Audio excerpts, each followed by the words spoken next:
Hello, beautiful people. How are you doing? This is Intentional Living, and I am Kayon Kennedy. So, once upon a time, right? Time. A couple set out on a journey through the desert, and they were in company of both mothers, which is the bride's mother and the groom's mother, right? So, like I said, it was through the desert, and they didn't have any water with them. So while they were riding, they came across a well. All right, so they had to stop for to get water. So the bride's mother came down and went to the well to get the water. So when she tried to put her hand in the well, she realized that her hand couldn't get to where the water is. So she called out on the groom's mother, "Hey, come and help me." All right. So when she came, she said, "Hold me at my feet and try to steep me in so that I can be able to launch, stretch my hands, and be able to get the water." So when the groom's mother held her feet and pushed her in, holding her feet so that she can stretch her hand and get water, her hands still couldn't reach the water, right? So she called out at the groom's mother, like, "Hey, call your son, tell him to come and help us." When the son came, she told him, "Hold my feet," which is the son holds her mother's feet, and tip her inside as well, so that the bride's mother can go further down and get to where the water is.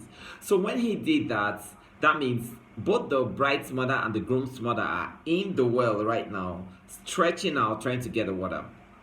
Her hand, the bride's mother's hand, still couldn't reach the water, right? But she was close. So she said, "Tell your son to call my daughter to help us." So the son, which is the groom, called his wife to help them get the water.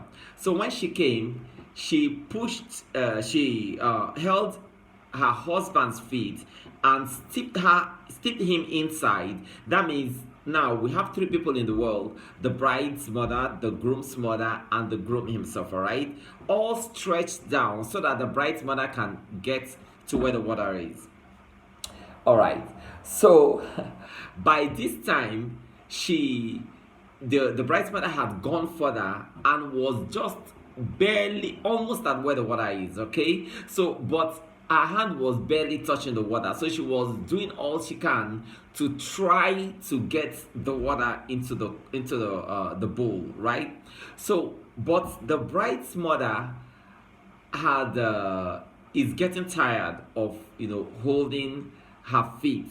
All right, is getting tired of holding her feet, and she couldn't hold her feet any longer, so she let her feet go, and she tumbled in. The bride's mother tumbled into the water and disappeared. So the bride was outside, and she was like, "Wait, what? What was that sound?" And the husband was like asking the mother, "What was that sound?" And the mother was like, "Oh, I'm so sorry, but I had to let the bride's mother go because I couldn't hold her any longer. Please don't be angry." So the groom told the wife that um they my mom had to let your mom's leg go because she couldn't hold her any longer. Please don't be mad. And the bride was mad at this point. She was like, "Oh, I know you, my mother-in-law. You have always hated my mother. You have always been looking for how to cause a rift, to cause a fight. Now you killed her. You must also die." And she told the husband, "Let your mother's leg go now, or I'll let both of you go. Let your mother's leg go now, or I'll let both of you go." So at this point, if you were the groom, would you let your mother's leg go, or would you rather have both of you go? I want you to tell me. Would you let your mother's leg go, or would you have rather have both of you go? Because the bride is not having it any longer. She's about to let someone go. Okay? Let me know.